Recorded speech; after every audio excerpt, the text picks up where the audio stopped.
வணக்கம் நண்பர்களே. இன்றைக்கி நம்ம இருக்கிறது குடந்தை நாகேஸ்வரம் கோவில். இந்த கோவிலோடைய வடக்கு புற சுவரில் தான் நம்ம இருக்கோம். இது நான் ஏற்கனவே இந்த கோவிலில் உள்ள இந்த கல்வெட்டை பற்றி சொல்லியிருப்பேன். ஆனால் இது ரொம்ப முக்கியமான கல்வெட்டு. நம்ம பாண்டியன் தலை கொண்ட கோப்பரகேசன் அழைக்கப்படக்கூடிய ஆதித்த கரிகாலரோட கல்வெட்டு. இதை கொஞ்சம் தெளிவாக உங்களுக்கு எக்ஸ்பிளைன் பண்ணணுங்கிறதுக்காக தான் திரும்ப இந்த வீடியோ எடுக்கிறேன். நல்லா பாருங்கள். ஸ்வஸ்தி ஸ்ரீ பாண்டியனை தலை கொண்ட கோப்பரகேசரி பன்மருக்கு யாண்டு இந்த மாதிரி போட்டிருக்கு பார்த்தீங்களா. இது ஞாங்கிறது 3. மூன்றாவது வடகரை பாம்பூர் நாட்டு மன்னிக்கணும், இங்கே இருக்கு நாட்டு தேவதானம் திருக்குட முக்கில் திருக்குட முக்கில் மூல. இது மூல பரடை பெருமக்களும். சரி, பாண்டியனை தலை கொண்ட கோப்பரகேசரின்னு வரும்போது வீரபாண்டியரோட தலை கொண்டவர் யார்? ஆதித்த கரிகாலர். அதனால் இந்த 2 கல்வெட்டுலையுமே பார்த்திங்கன்னா ஆதித்த கரிகாலரோட கல்வெட்டு இது அவருடைய 3ஆம் ஆட்சியாண்டு கல்வெட்டு. அதாவது ஞான் போட்டிருக்கு பார்த்திங்கன்னா. அப்போ இது 3ஆம் ஆட்சியாண்டு கல்வெட்டு. 3ஆம் ஆட்சியாண்டுங்கும் பொழுது அவர் 965 பதவியேற்றதாக சொல்லப்படுது. அப்போ 968ஆம் ஆண்டு கல்வெட்டு. அதில் என்ன சொல்கிறாங்கன்னா, வடகரை பாம்பூர் நாட்டு, அதாவது காவேரிக்கு வடக்கு கரையில் உள்ள பாம்பூர் நாடு. இந்த நாகேஸ்வரன் கோயில் பாம்பூர் நாட்டு பிரிவில் சொல்லுவாங்க. ஏன்னா இந்த கோவில் இறைவன் பேர் நாகேஸ்வரன் இல்லை, அதனால் பாம்பூர் நாட்டுன்னு சொல்கிறாங்க. சொல்லிட்டு இந்த இறைவனுக்கு தேவதானமாக இருக்கக்கூடிய, தேவதானம்னா இறைவன் கோவில் நிலமாக கொடுக்கக்கூடிய திருக்குடமுக்கில். திருக்குடமுக்கில்ங்கிறது குடந்தையை தான் சொல்கிறாங்க, அதாவது கும்பகோணம் சொல்லி. இந்த கோவிலில் இருந்த மூலப்பரடை பெருமக்களும் இருக்கு பாருங்க. மூலப்பரடை பெருமக்களும். மூலப்பரடைங்கிறது பார்த்திங்கன்னா ஒரு பெரிய ஒரு கோவிலில் நிர்வாகம் பண்ணக்கூடிய ஒரு சபையினர்னு கூட சொல்லலாம். அப்போ அந்த பெருமக்களும் என்ன பண்ணுறாங்கன்னா, இங்க நாட்டு, இந்த இங்க நாட்டுன்னு குறிக்கிறாங்க பார்த்தீங்களா. இது திருவாரூர் மாவட்டத்தை சேர்ந்த எங்கன்னு முருகன் கோயில் பார்த்தீங்களா, அதுதான் இங்க நாட்டுன்னு சொல்கிறாங்க. அப்போ இங்க நாட்டை சேர்ந்த சிற்றிங்கன், அது ஒருத்தர் பேர் சிற்றிங்கன், சிற்றிங்கனுடையான் கோயில் மயிலையான். அதாவது சிற்றிங்கன் உடையான்னு சொல்கிறது இங்கே முருகன் கோயிலை தான் சொல்கிறாங்க. ஸோ அந்த கோவிலில் மயிலையான் பராந்தக மூவேந்த வெள்ளான், மயிலையான் பராந்தக மூவேந்த வெள்ளான் வார்த்தை அறிஞ்சிருக்கு. இந்த மயிலையான் பராந்தக மூவேந்த வெள்ளான்கிறவன் ஒரு அரசு அதிகாரியாக இருந்திருக்கலாம். இருக்குது சரிங்க. பராந்தக மூவேந்த வெள்ளான், அது கவனிச்சுட்டே வரணும், இல்லைன்னா அது நம்மளை விட்டு வெய்யும். பராந்தக மூவேந்த வெள்ளான். அதுக்கப்புறம் பார்த்திங்கன்னா வெள்ளானுக்கு இந்நம்பர் நாட்டு. இந்நம்பருங்கிறது இங்கே இதே கும்பகோணம் பக்கத்தில் எண்ணம்பர்னு ஒரு கோவில் ஒன்று இருக்குது. அது பேர், அந்த கோவில் பேர் ஞாபகம் இல்லை, ஆனால் அது கல்வி சம்மந்தப்பட்ட கோவில். அது அந்த நாட்டை சேர்ந்த இந்நம்பர் நாட்டு மேற்காவேரி. இங்கே பார்த்தீங்கன்னா, இங்கே நல்லா கவனிச்சிங்கன்னா தெரியும், மேற்காவேரிக்கு அதாவது மேற்கு பக்கத்தில் கூட காவேரி இருக்குது பார்த்தீங்களா. அங்கே நாங்கள் உடையாரிடை அபிஷேக தட்சணை பெற்று. இதுதான் மெயின் வார்த்தை. இந்த இடத்துல வர இந்த அபிஷேக தட்சணை வச்சு இந்த கோயில் ஒரு 10 கல்வெட்டு இருக்குது. இந்த கல்வெட்டு ஒன்று, இதுக்கு அடுத்து பக்கத்தில் பார்க்க போகிற கல்வெட்டு ஒன்று, அதுக்கப்புறம் இன்னும் 2-3 கல்வெட்டில் இந்த அபிஷேக தட்சணைங்கிற வார்த்தை நிறையவே வருது. அப்போ அபிஷேக தட்சணை பெற்று என்ன சொல்கிறாங்கன்னா, இந்த மயிலை பராந்தக மூவேந்த வெள்ளான்கிறவருக்கு இன்னம்பர் நாட்டை இந்த காவேரிக்கு மேற்கு பக்கத்தில் இருக்கக்கூடிய இவங்க, அதாவது மூலப்பரடை பெருமக்கள் சொல்கிறாங்க பார்த்தீங்களா, அவங்களுக்கு சொந்தமாக இருக்கக்கூடிய நிலத்தை அபிஷேக தட்சிணையாக பெற்று. அபிஷேக தட்சிணை, அபிஷேகத்துக்குன்னு ஒரு தட்சிணை கொடுப்பாங்க பார்த்தீங்களா, அந்த தட்சிணையை நிலத்தை கொடுக்குறாங்க, அதுதான் அபிஷேக தட்சிணை. இது பெரும்பாலும் ஆதித்த கரிகாலரோட 2-3 கல்வெட்டில் சொல்லப்படுது. அபிஷேக தட்சிணை பெற்று உடைய நிலம் எவ்வளவுனா சான் போட்டு பார்த்தீங்களா. அதாவது 2, இதை 10ன்னு எடுத்துக்கணும், இதை 4ன்னு எடுத்துக்கணும், 24. அப்போ 24 வேலியிலும் எவ்வளோ நிலம் கொடுக்குறாங்க? 24 வேலி. இது எனக்கு அந்த கணக்கீடு எனக்கு சரியாக ஞாபகம் இல்லை, பட் இது 24 வேலியிலும். சரியாக சொல்லணும் அப்படின்னா சரி, அது வேணாம், அதை நம்ம அப்புறம் பார்ப்போம். 24 வேலியிலும் சொல்லிவிட்டு அதுக்கு அடுத்து பிரபாகரம். இந்த வார்த்தை பார்த்திங்கன்னா பிரபாகரம். அதை பிரபாகரம்ங்கிறது என்னென்னா, இந்த சமஸ்கிருதம் படிக்கிறவங்க இருக்காங்க பார்த்தீங்களா, அவங்க ஒரு பிரிவு படிப்பாங்க, பிரபாகரம்னு சொல்லுவாங்க. அந்த பிரபாகரம் வக்காணிப்பாருக்கு, வக்காணிப்பாருன்னா ஆசிரியர்னு அர்த்தம். பிரபாகரம் சொல்லி கொடுக்குற ஆசிரியருக்கு இவர் தானம் கொடுக்க சொல்கிறார்.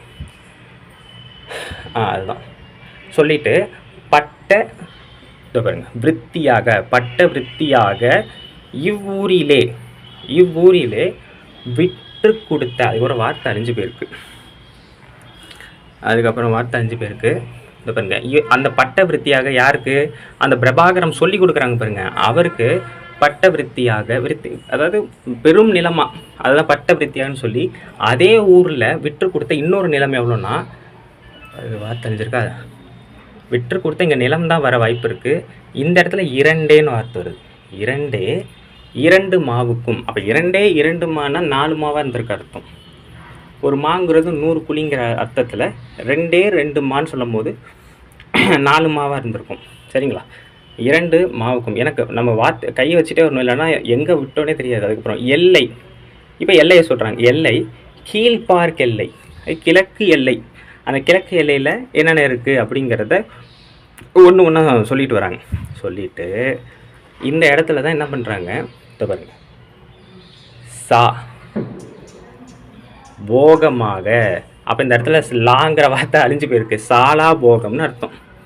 சிவனுக்கு எப்போதுமே இந்த மாதிரி 2-3 வார்த்தை வரும். தேவதானமும் வரும், சாலாபோகம். கோவிலுக்கே விற்று கொடுக்குற நிலத்தை சாலாபோகம்னு சொல்லுவாங்க. அப்போ கிழக்கு இலையில் ஏற்கனவே இந்த கோவிலுக்கு சொந்தமாக இருந்த ஒரு நிலம் இருந்திருக்கு. அதுதான் சாலாபோகமாக விற்று கொடுத்த அந்த நிலத்துக்கு மேற்கும் சொல்லிட்டு தென்பார்க்கெல்லை தான் நினைக்கிறேன். ஆமாம், தென் தான். ஆமாம், இது தென்பார்க்கெல்லை மேற்காவேரி நிலத்துக்கு, அதாவது தெற்கு எல்லையில், அதாவது இப்போ இந்த விட்டு கொடுக்குறாங்க பாருங்க, அந்த நிலத்துக்கு தெற்கு எல்லையில் என்ன இருந்திருக்கு, மேற்காவேரி. காவேரியோட மேற்கு கரை இருக்குது பார்த்தீங்களா, அதுக்கு பக்கத்தில் ஒரு நிலம் இருந்திருக்கு. அந்த நிலத்துக்கு வடக்கும் சொல்லிட்டு மேல் பார்க் எல்லை. இப்போ மேற்கு எல்லையில் என்ன இருக்குன்னு சொல்கிறாங்க. இது என்னது, மேல் பார்க் எல்லை. இதோ பாருங்க, அது என்ன சொல்லியிருக்காங்கன்னா, விற்று எங்கள் நிலத்தை, அதை தான் இப்படி சொல்கிறாங்க. விற்றங்கள், அது பிரிக்கணும் நம்ம, விற்று கூட்டல் எங்கள் அப்படின்னு பிரிக்கணும். அப்போ விற்றங்கள் நிலத்துக்கு கிழக்கும். அப்போ மேற்கு எல்லையில் ஏற்கனவே இவங்க ஏதோ ஒரு நிலத்தை விற்றுருக்காங்க, அந்த நிலத்துக்கு கிழக்கு பக்கத்துலையும். அடுத்து வடபார்க் எல்லை, அதான் நினைக்கிறேன். இந்த கல்வெட்டு படித்து ரொம்ப நாள் ஆகுதுங்க, அதனால் வார்த்தை மறந்து போயிடுச்சு. அந்த ஒரு வடபார்க் எல்லை விற்ற, அதே தான், விற்றங்கள் நிலத்துக்கு தெற்கும்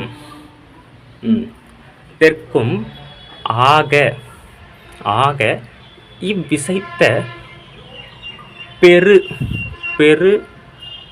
4 எல்லையுள் அகப்பட நிலம். இப்போ 4 எல்லை சொல்லிட்டாங்கல்ல, அந்த 4 எல்லைக்கும் நடுவுட்பட்ட நிலம் தானே. அந்த நிலம் எவ்வளோ சொல்கிறாங்க அப்படின்னா, இல்லையா இங்கே, ஆக பெருநான்கெல்லையும் அகப்பட்ட நிலம் மூல, பாருங்க, மூலப்பரடையாரிடை விலை கொண்டு பரிசாவது. அதாவது மூலப்பரடையாருங்கிறது பெருமக்கள். அந்த மூலப்பரடையார்ட்டது என்ன பண்ணுறாரு, பெற்றுக்கொண்டுன்னு சொல்கிறாங்க. இங்கே வருது விலை கொண்டுனா காசு கொடுத்து வாங்குறார். சொல்லிட்டு அதுக்கப்புறம் அவர் என்ன பண்ணுறாருன்னா, பரிசே சந்திராதித்தவள் இந்த பாருங்க, பட்ட விருத்தியாக. அதான் இந்த முடிய போது, இதோட கல்வெட்டு முடிஞ்சிருச்சு. இதுக்கப்புறம் கீழே உள்ளதும் வேறு கல்வெட்டு, அது கண்டினியூஷன். பட் அந்த கல்வெட்டு காணும், அது இங்கே எங்கேயாவது மறைஞ்சிட்டானு தெரில. சரிங்க, சொல்லிட்டாங்களா. சொல்லிட்டு பரிசே சந்திராதித்தவள் பட்ட விருத்தியாக